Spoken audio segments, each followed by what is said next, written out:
Chief engineer PHE department Jammu को कहा गया कि आप डॉक्यूमेंट्री एविडेंस दें कि इसके अंदर कमियां हैं। 10 पिटिशनर जो है 47 पिटिशनर्स में से चीफ इंजीनियर जल शक्ति विभाग जम्मू ने 27 जनवरी 2023 को एक कोर्ट ने ऑर्डर 2018 में दिया और जम्मू कश्मीर के पीएचई विभाग ने 1 फरवरी 2023 को 47 डेली वेजरों की रेगुलराइजेशन की मांग को ठुकरा दिया। कोर्ट का ऑर्डर भी मेरे पास है।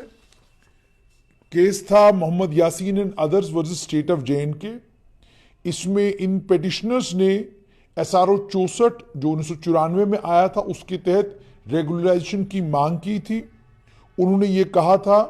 कि ये मामला जो है कमिश्नर सेक्रेटरी फाइनेंस के लेवल पर अप्रैल 2018 से अटका हुआ है और ये भी कहा गया था, कोर्ट ने ये भी कहा था कि वक्त के अंदर अंदर जो है इसमें बर वक्त कार्रवाई की जानी चाहिए। उसके बाद केस जब कोर्ट के सामने लगा तो कोर्ट ने जस्टिस धीरज सिंह ठाकुर ने इस पिटिशन को डिस्पोज ऑफ किया था। उन्होंने डायरेक्शन दी थी कमिश्नर सेक्रेटरी फाइनेंस डिपार्टमेंट को कि आप इस मामले में फौरन कार्रवाई करें और 1 महीने का वक्त उनको उस वक्त दिया था 28 दिसंबर 2018 को और उसके बाद कहा था कि 1 महीने के उस वक्त के बाद जो कॉम्पिटेंट अथॉरिटी है वो कॉम्पिटेंट अथॉरिटी इस पर फैसला लेगी और 2 महीने के अंदर अंदर जब फाइनेंस डिपार्टमेंट का फैसला उनको मिल जाता है उसके बाद वो इस पर अपना डिसीजन देंगे। यानी साफ तौर पर ये कि ये सारा मामला 3 महीने के अंदर अंदर खत्म हो जाना चाहिए था, डेली वेजों से जुड़ा हुआ मामला, लेकिन ये खत्म हुआ 1 फरवरी 2023 को जब मोहम्मद यासीन और इनके साथ में 46 और पिटिशनर जो हाईकोर्ट के सामने गए थे, वहां पर उन्होंने रिलीफ मांगा था। उसके बाद हाईकोर्ट ने ऑर्डर किया और रिलीफ मांगा क्या था, उन्होंने ये कहा था कि हमने 7 साल जो है डेली वेजर और डेलीगेटेड वर्कर के तौर पर मुकम्मल किए हैं और जिस तरीके से आपने जाफर हुसैन जिन्हें 1/4/1992 को एंगेज किया गया था और 5 सितंबर 2010 को उन्हें रेगुलराइज किया गया था, यानी उनकी लगभग 18 साल की सर्विस के बाद जाफर को रेगुलराइज किया गया था। उसके बाद कोर्ट ने जब इस मामले को सुना तो कोर्ट ने, जैसे मैंने आपको कहा कि सरकार को ये आदेश दे दिए थे कि 1 महीने के अंदर अंदर आप इस पर फैसला ले लें और आप जब फैसला लेते हैं उसके बाद जिन लोगों को इस मामले में ऑर्डर इशू करने हैं ये केस उसके बाद फाइल उनके पास जाएगी और उन्हें कहा गया कि जब वहां से ये फाइल वापस आती है तो फाइनेंस डिपार्टमेंट 2 महीने के अंदर अंदर इस पर अपना फैसला सुनाएगा। मतलब साफ तौर पर यह था कि कोर्ट ने राहत और रिलीफ जो है इन लोगों को एक तरह से दिया था और इन्हें हवाले किया था पीएचई विभाग के। उसके बाद जब कोर्ट ने डायरेक्शन दी, पीएचई विभाग का यह कहना है कि हमने डिपार्टमेंट में इस मामले को देखा और हमने देखा कि ये लोग जो हैं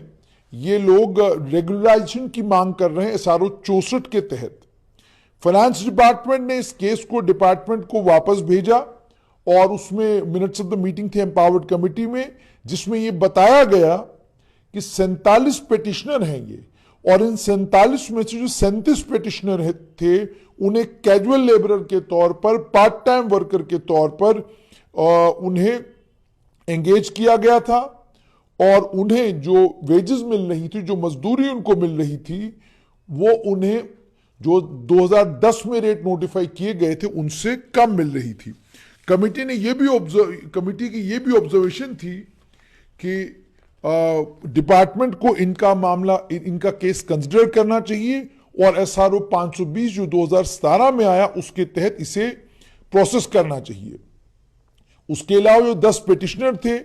उनके जो कागजात थे वो इनकम्प्लीट थे और एम्पावर्ड कमेटी ने उसमें कहा था कि इसमें कमियां हैं। उसके चलते chief engineer PHE department Jammu को कहा गया कि आप डॉक्यूमेंट्री एविडेंस दें कि इसके अंदर कमियां हैं। 10 पिटिशनर जो है 47 पिटिशनर्स में से चीफ इंजीनियर जल शक्ति विभाग जम्मू ने 27 जनवरी 2023 को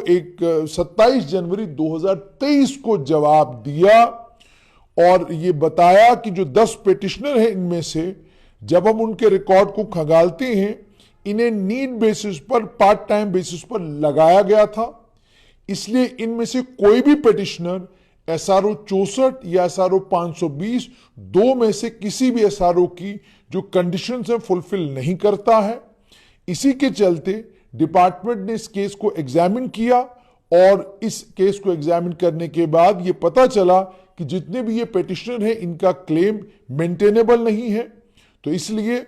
जो पिटिशनर्स का क्लेम है, जो 28 दिसंबर 2018 को ऑनरेबल हाई कोर्ट ने ऑर्डर पास किया था, उस ऑर्डर में जो कुछ कहा गया था उन तमाम चीजों को ध्यान में रखते हुए PHE विभाग ने कहा कि इनकी दलील में कोई दम नहीं है, इसलिए हम इसको रिजेक्ट करते हैं। यानी कोर्ट ने डायरेक्शन दी,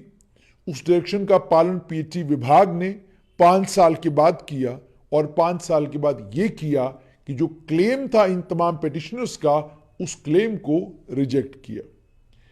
डेली वेजर एक लंबे वक्त से लड़ाई लड़ रहे हैं और लंबे वक्त से उनकी मांग है रेगुलराइजेशन की। सरकार का भी स्पष्ट रुख है इसको लेकर कि अगर केंद्र से कोई पैकेज आता है तो हम आपको रेगुलराइज करेंगे, लेकिन अगर केंद्र से कोई पैकेज नहीं आता तो सुप्रीम कोर्ट की जजमेंटें हैं, हाई कोर्ट की जजमेंटें हैं और कई और जजमेंट्स हैं जिनमें साफ तौर पर यह कहा गया है कि अगर आपने वैकेंसी क्रिएट किए बगैर एक खाली पद के होने के बगैर, यानी अगर आपके पास वैकेंसी है ही नहीं, आपके पास नौकरी देने के लिए कोई जगह है ही नहीं, आपने उसके बावजूद अगर किसी को लगाया है और क्लियर वैकेंसी के अगेंस्ट नहीं लगाया है और उसके बाद रिक्रूटमेंट का जो जाब्ता है उसको आपने फॉलो नहीं किया है, तो उसके बाद अगर कोई क्लेम करता है कि जनाब मुझे पक्का कीजिए, तो उसके क्लेम को माना नहीं जा सकता है। हालांकि कुछ और कंसिडरेशंस, कुछ और सुप्रीम कोर्ट की जजमेंटों में कुछ राहत भी दी गई है, लेकिन एक मामले में सुप्रीम कोर्ट, हाई कोर्ट, तमाम कोर्टें बिल्कुल क्लियर हैं कि जितनी भी रिक्रूटमेंट हो वो काबिलियत की बलबूते पे होनी चाहिए, वो रिक्रूटमेंट एक खाली वैकेंसी के अगेंस्ट होनी चाहिए,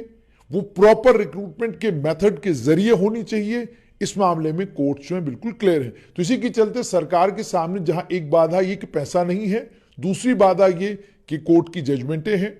और तीसरी सबसे बड़ी चीज ये कि जैसा पहले भी मैंने आपको एक बार कहा था कि ब्यूरोक्रेसी में कुछ ऑफिसर्स हैं जो साफ तौर पर ये कहते हैं कि ये तमाम लोग बैकडोर से लगाए गए हैं, और अगर ये बैकडोर से लगाए गए हैं तो हम अगर इनको एक बार रेगुलराइज करते हैं तो इससे पेंडोराज बॉक्स खुलेगा। लेकिन इन डेली वेजर्स का भी ये कहना है कि जब आपने SRO 520 बनाया और उसके बाद एम्पावर्ड कमेटी ने काम करना शुरू किया, उस एम्पावर्ड कमेटी ने जिन लोगों को रेगुलराइज किया वो कैसे किया,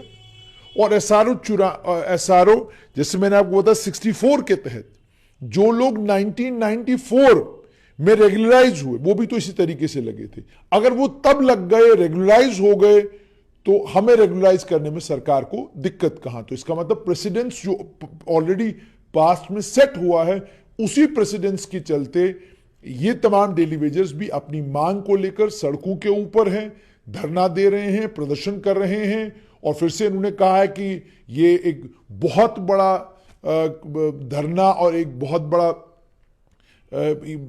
बहुत बड़ा जन समर्थन इनके साथ है। उसके चलते इन्होंने दोबारा से डेली वेजरों ने कहा है कि ये सड़कों पर आने के लिए तैयार हैं। लेकिन फिलहाल जल शक्ति विभाग, जिसे आजकल जल शक्ति विभाग कहा जाता है, PHE विभाग से खबर ये कि कोर्ट की जो जजमेंट थी उस जजमेंट को फॉलो करते हुए 5 साल के बाद PHE विभाग ने डेली वेजरों की रेगुलराइजेशन को लेकर, कुछ डेली वेजरों की रेगुलराइजेशन को लेकर जो मामला PHE विभाग के सामने था उसे रिजेक्ट कर दिया है।